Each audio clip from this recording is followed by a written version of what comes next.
Sebelumnya terakhir udah di materi mana pertemuan minggu lalu sama Bu Eli?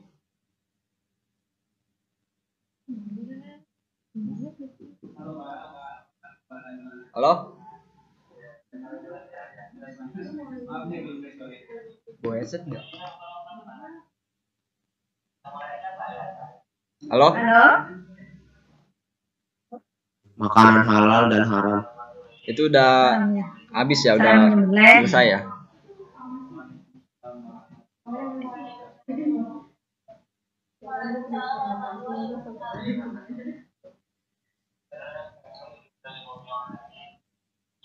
Ayo ditanya jawab ya. Itu materinya udah baru di awal, pertengahan atau udah selesai makanan haram? Materi makanan halal dan haram.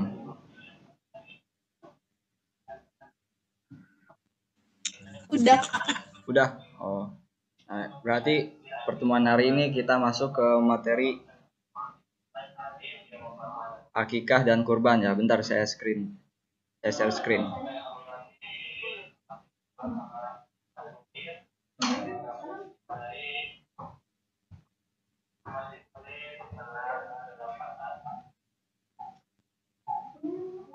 Udah ada ya? Udah muncul belum PPT-nya? Belum.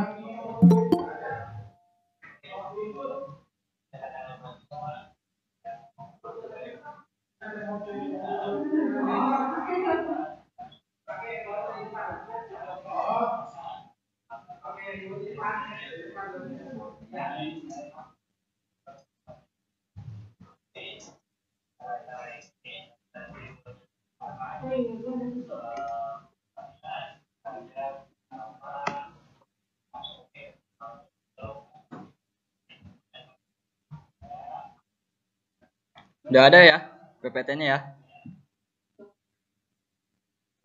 Udah Kak, udah. Kalau udah. Udah Kak. Udah Pak. Nah, pertemuan hari ini kita akan masuk ke materi akikah dan kurban menumbuhkan kepedulian umat. Nah, di awal ini sebelum kita melaksanakan akikah dan kurban di dalam penyembelihannya, kita harus tahu dulu nih ketentuan atau persyaratan agar dalam penyembelihan hewan dan juga tata cara menyembelih hewan yang baik menurut syariat Islam. Biar kita mengonsumsi makanan daging tersebut, daging dari hasil akikah atau dari penyembelihan kurban itu sah menurut Islam dan sehat dimakan untuk kita. Nah, ini yang pertama, kita ketentuan penyembelihan hewan.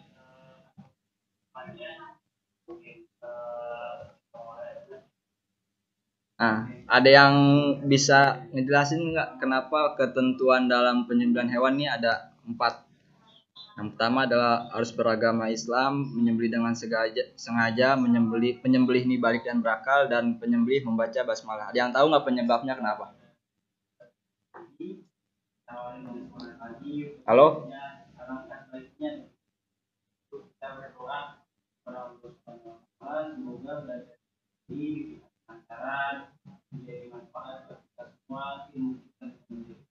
Halo, Dek?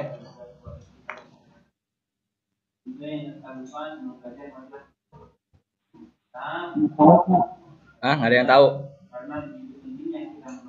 Nah, kenapa penyembelih ini beragama Islam? Karena kalau si penyembelih ini beragama Kristen atau beragama yang di luar dari Islam, maka penyembelihannya tidak sah.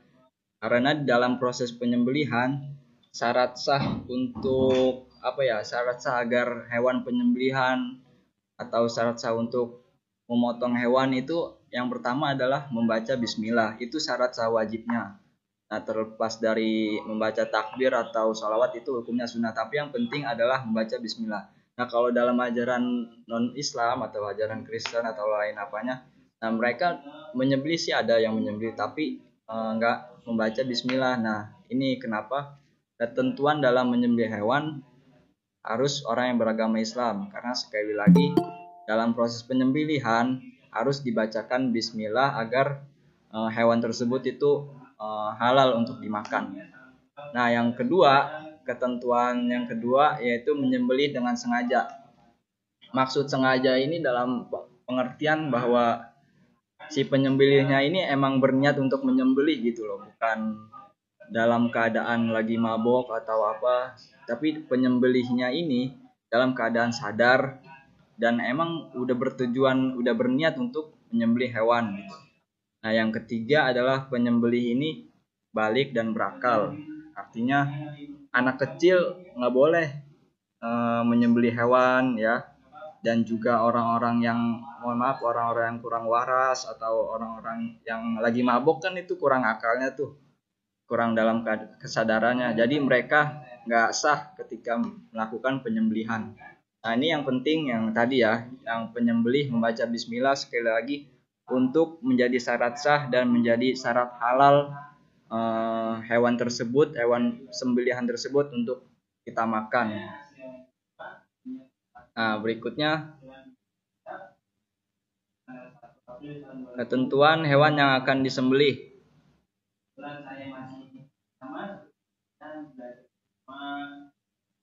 Yang kedua ini adalah dua ya ketentuan hewan yang harus disembelih. Yang pertama adalah hewan dalam keadaan masih hidup. Boleh nggak kalau hewan yang udah mati, kita nemuin hewannya udah mati terus kita sembelih? Boleh nggak kira-kira? Nggak boleh. Kenapa alasannya? Nggak boleh. Haram. Karena hewan tersebut udah jadi apa? Bangke. Bangke. Nah, iya. Karena hewan tersebut udah jadi bangke, sedangkan kita nggak boleh mengkonsumsi bangke. Kan di situ ada kan di buku. Ada yang megang buku nggak dalilnya? Ada yang bisa baca mungkin?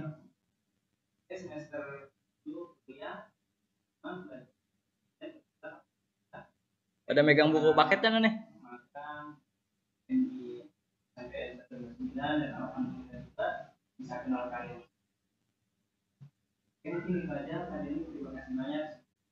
Halo?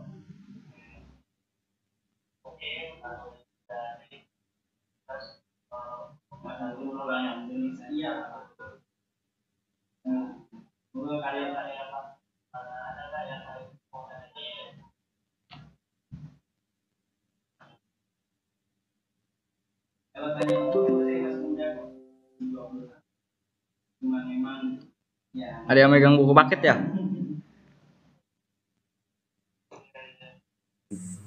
Nggak ada. Nggak ada. Dibuka dong buku paketnya. Kan kita belajar meskipun daring.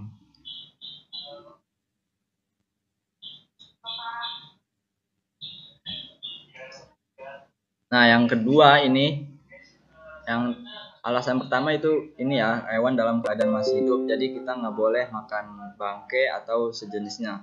Nah, yang kedua ini, ketentuan hewan yang kedua yang akan disembelih adalah hewan tersebut termasuk jenis hewan yang halal. Tahu nggak hewan yang jenis halal itu apa aja?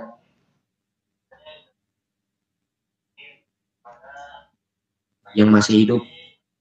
Enggak, kalau hewan yang tadi kan dalam keadaan masih hidup itu kan emang boleh. Nah, ini jenis-jenis hewan yang halal untuk kita konsumsi. Beda. Kayak misalkan kan biasanya itu kambing ya. Nah, ya. Terus apa lagi? Bebek.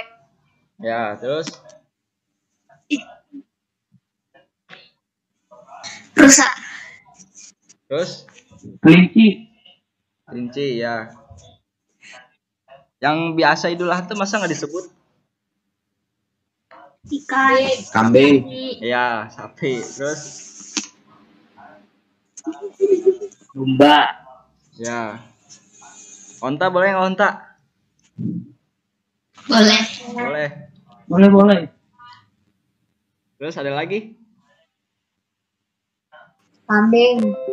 Ya, kambing udah. Terus kalau yang haram berarti apa yang haram untuk kita konsumsi? Babi. Harimau boleh, harimau? Nggak boleh.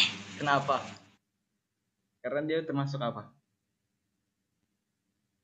Karena bertaring. Hah? Karena bertaring. Iya, termasuk hewan yang Karena buas. pemakan daging.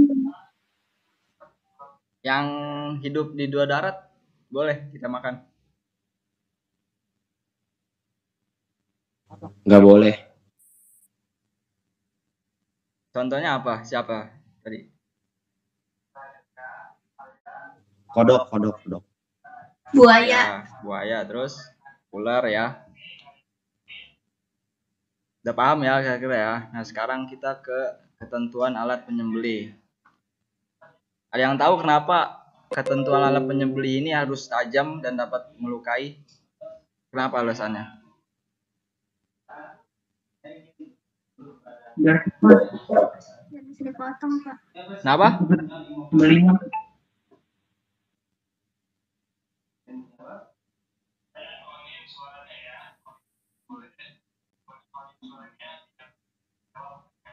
Untuk mengurangi rasa sakit pada hewan. Ya, terus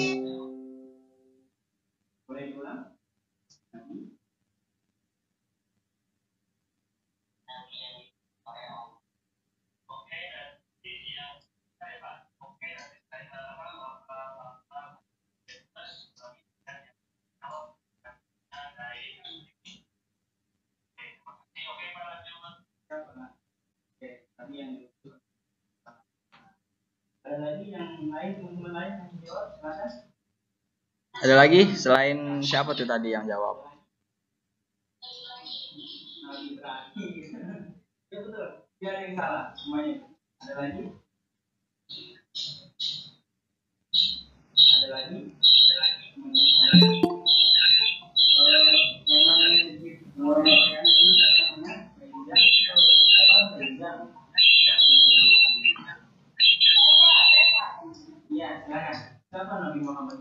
Halo?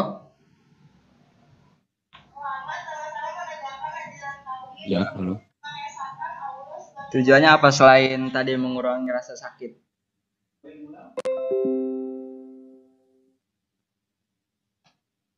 Kalau kakak misalkan nanya, kalian jawab terus sebut nama ya. Jadi jangan main jawab aja, soalnya buat penilaian. Oke?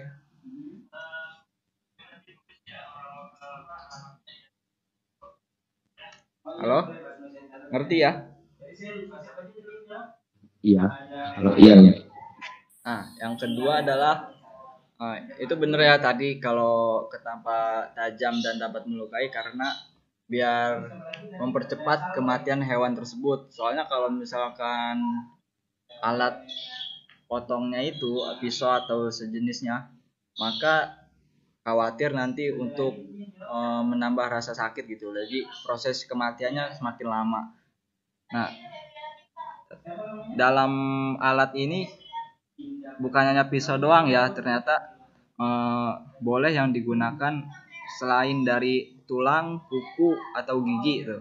Apa aja misalkan bambu, besi, baja, pokoknya yang segala alat yang bisa mengalirkan darah dari hewan tersebut, maka alat tersebut sah untuk digunakan dalam menyembelih hewan. Nah, kalau misalkan asalkan syaratnya ini nih yang kedua, nggak terbuat dari tulang, kuku atau gigi. Oke. Terus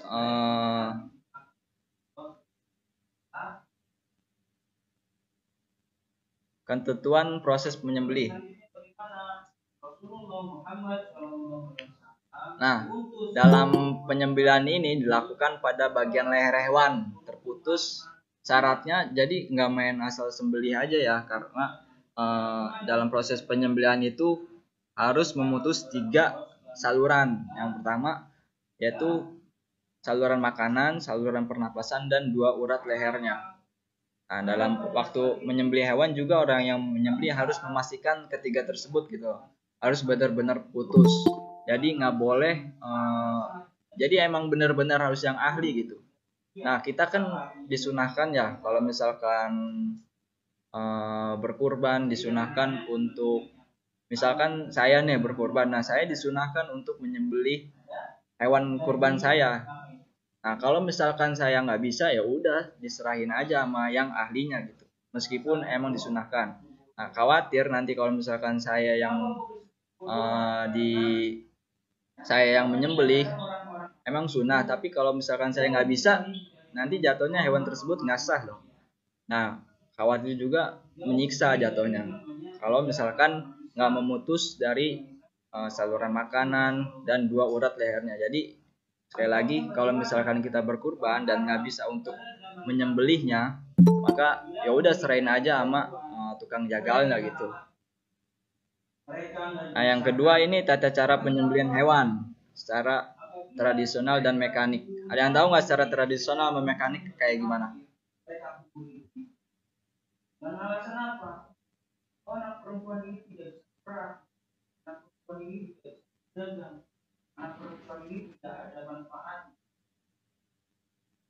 Halo?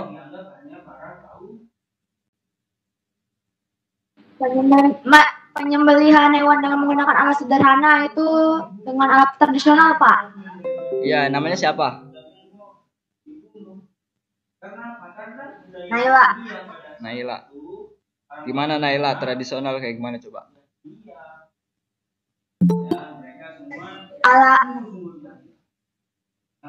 Kalau penyembelihan secara tradisional itu menggunakan alat sederhana seperti pisau, parang dan sebagainya. Sedangkan penyembelihan secara mekanik menggunakan mesin pemotong hewan, Pak. Iya, terus cara-caranya gimana? Kalau itu kan alatnya kalau tradisional. Nah, cara proses penyembelihannya gitu. Kan kalau kamu tadi sebutinnya alatnya. Kalau secara iya, cara proses pemotongannya itu gimana kalau tradisional? Tradisional menyiapkan lubang penampungan darah Ya. dan hewan dihadapkan ke kiblat dan lambung kiri di bawah. Kaki hewan dipegang kuat-kuat atau diikat, kepalanya ditekan ke bawah. Leher hewan diletakkan di atas lubang penampungan darah yang sudah disiapkan dan berniat menyembelihnya. Terus yang paling penting apa? Pisau atau alat penyembelih. Yang paling penting yang tadi membaca bismillah atau salawat. Iya, terus arahkan pisau atau alat penyembelih pada bagian leher hewan. Sembelihlah sampai terputus tenggorokan, saluran makanan, dan urat lehernya, Pak. Ya, benar. Terus ada yang tahu nggak hal-hal yang disunahkan dalam proses penyembelihan? Siapa selain Naila? Ya, Pak.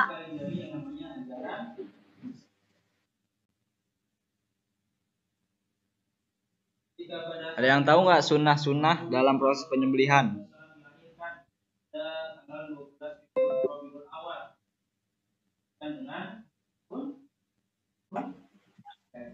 Sunnah-sunnahnya itu, Pak, mengasat alat penyembelih saja mungkin, menghadapkan hewan sembelihnya ke arah kiblat, membaca bismillah, dan menyembelih di pangkal leher. Ya, kalau hal yang makruh selain Naila, coba yang lain. Ada nggak yang tahu? Menyembelih dengan alat siapa namanya? Menyembelih dari arah Saiful ya? Saiful Ali. Ya. Kenapa? Gimana Saiful? Ya. Makruh. Menyembelih dengan alat yang kurang tajam, dari arah belakang leher, menyembelih sampai putus seluruh batang lehernya, gigi dan memotong itu benar-benar mati. Nah, ya. Jadi dalam proses kesunahannya ini sekali lagi yang tadi kita udah bahas ya, kenapa yang pertama itu alat harus tajam karena demi agar si hewan ini nggak merasa tersiksa ya. Kalau tumpul nanti proses kematiannya lama. Nah, yang kedua itu menghadapkan hewan ke arah kiblat. Jadi sebenarnya nggak apa-apa kalau misalkan nggak dihadapkan ke kiblat karena hukumnya sunnah, tapi karena untuk biar sempurna maka harus diarahkan ke kiblat. Nah, yang terakhir itu menyembelih di pangkal lehernya. Dan hal yang makruh kebalikannya, menyembelih dengan alat yang kurang tajam. Nah, yang kedua menyembelih dari belakang leher. Nah, itu kurang disukai, hukumnya makruh dan makruh. Nah, yang keempat terakhir adalah menguliti dan memotong ketika misalkan kita udah memotong hewan kurban nih, tapi masih gerak-gerak nih. Nah, di saat proses gerak-gerak itu kita udah mulai menguliti, memotong-motong, nah itu hukumnya makruh, nggak diperbolehkan. Nah, paham ya? Halo, paham ya? Paham. Nah, tata cara mekanik gimana? Ada yang mau jelasin?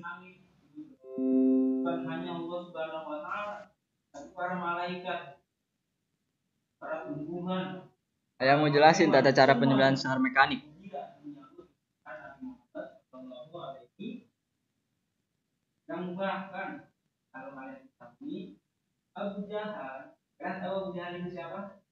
Halo? Saya Pak, Ya. Gimana? pastikan pemotong hewan sudah menyala. 2, siapkan hewan yang akan disembelih. 3, penyembelih berniat untuk menyembelih. 4, membaca bismillah, salawat nabi dan takbir 3 kali. Dan 5, masukkan hewan ke dalam mesin pemotong. Ya.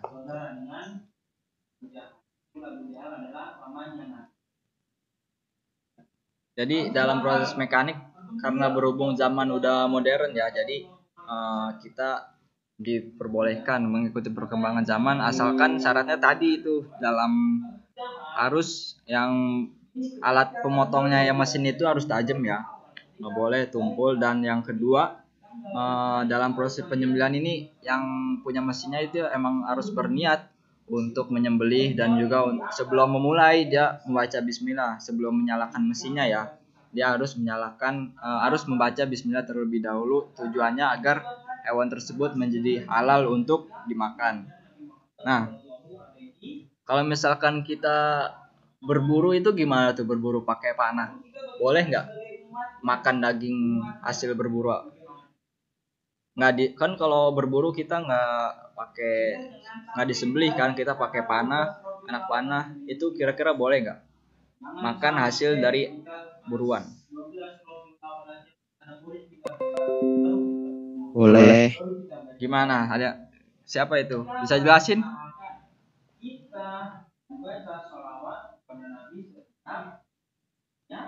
Karena alatnya mengeluarkan aliran darah. Siapa namanya? Firgi Pak, Muhammad Firgi. Iya, gimana Firgi? Karena alatnya mengeluarkan darah.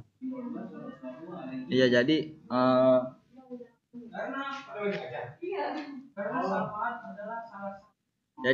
dalam misalkan hasil perburuan, dalam proses misalkan kita di hutan nih, kemudian kita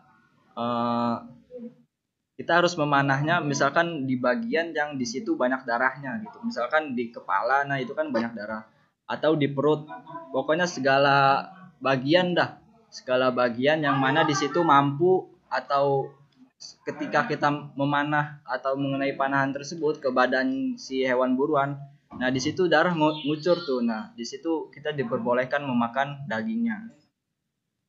Karena ini berdasarkan dari hadis Nabi bahwa misalkan apabila kamu melontarkan anak panah pada binatang buruan, kemudian kamu menemuinya dalam keadaan mati, nah misalkan selagi itu nggak bau busuk, kita masih boleh untuk memakannya. Gitu. Nah, sejauh ini ada yang mau nanya nggak?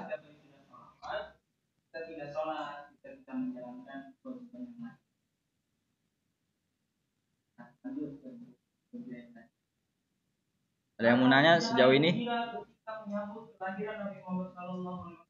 Tentang mungkin di sini ada yang pernah nggak nyoba untuk menyembelih hewan gitu? Pernah? Waktu Idul Adha? Nggak berani. Nggak berani. Kenapa takut diseruduk?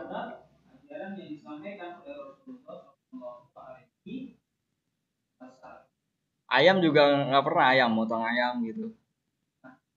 Nggak pernah. Nggak pernah. Yang lain mungkin pernah nggak?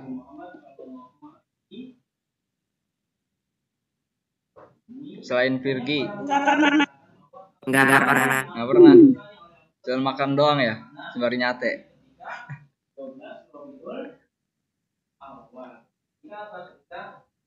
Halo,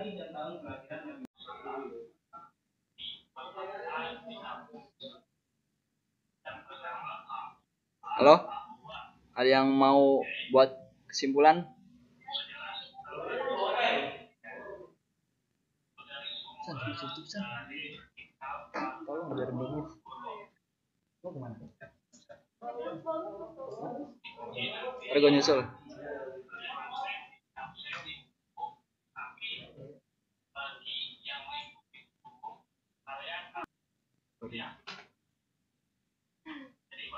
Halo? Sunyi. Halo guys. Nggak ada ya? Ada yang berani ya?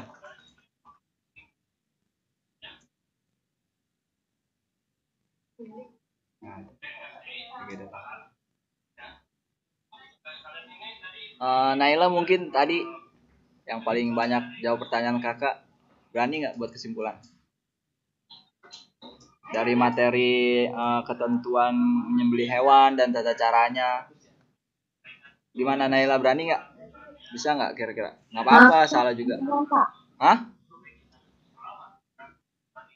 Maaf Pak, kedengeran. Koneksinya itu lemot. Ya, jadi kira-kira siapa di antara kalian yang berani buat kesimpulan untuk pertemuan hari ini? Ya, dari yang tadi tuh awal ketentuan penyembelihan hewan, tata caranya dan tradisinya, ya kan? Cara yang tradisional dan mekanik, sunah-sunahnya dalam proses penyembelihan, hal yang dimakruhkan. Siapa yang berani buat kesimpulan pada pertemuan hari ini?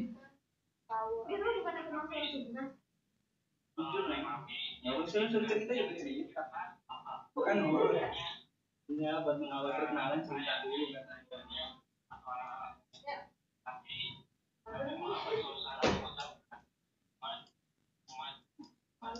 Berani nggak Naila?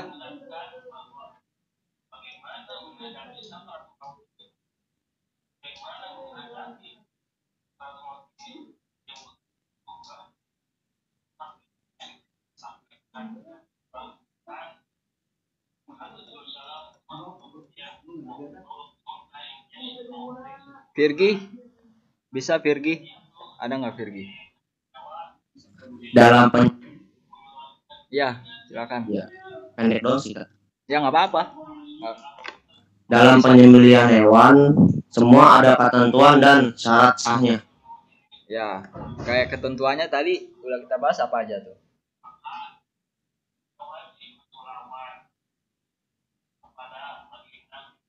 Ketentuan-ketentuan dalam Sunnah dan makruhnya. iya, apa aja?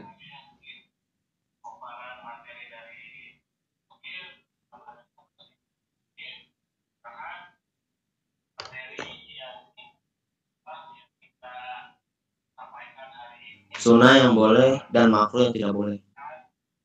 Jadi yang harus dilakukan ya, kayak membaca bismillah itu wajib. Yang hal yang disunahkan adalah menghadap ke kiblat dan juga membaca sholawat dan bertakbir 3 kali. Nah, dalam pertemuan kali ini yang paling penting adalah dalam ketentuan dan tata cara penyembelihan hewan, bahwa Islam ini kan ajaran yang bisa dari berbagai sisi ya, kesehatan juga bisa dan secara sah di dalam kedokteran juga, dan juga dalam kehidupan sosial juga Islam menganjurkan kehidupan yang maslahat untuk sesama manusia. Nah, jadi ajaran Islam ini relevan dalam segi kehidupan manusia, dari kesehatan, politik, pendidikan, sosial dan lain sebagainya. Nah, dalam materi kali ini, dalam ketentuan dan tata cara penyembelihan hewan, ini masuknya ke dalam dunia kesehatan. Artinya Islam itu mengajarkan bahwa proses dalam membunuh hewan itu tidak boleh melalui dicekik atau diracuni dan lain sebagainya, akan tetapi melalui proses penyembelihan melalui leher. Nah, karena dalam menurut penelitian, kalau misalkan disembelih lewat leher itu semua darah itu keluar.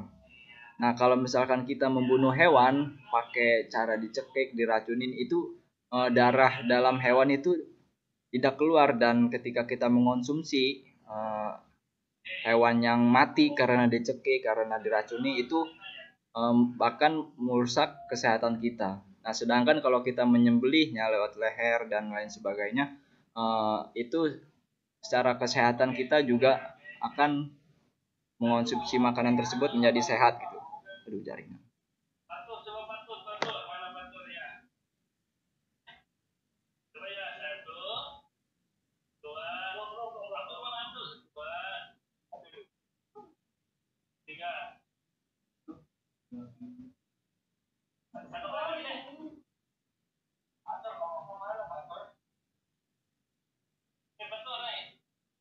Halo? Halo?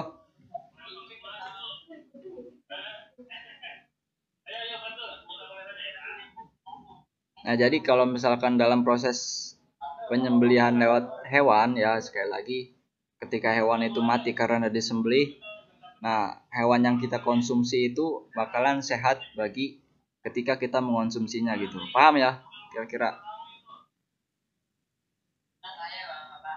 Halo?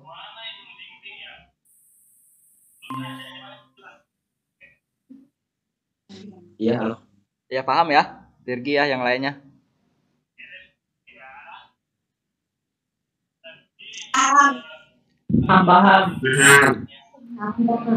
Paham. Oke, kita akhiri ya pertemuan kali ini. Sebelum itu kita pada on cam dulu bisa nggak? Kita mau buat screenshot. On cam sebentar.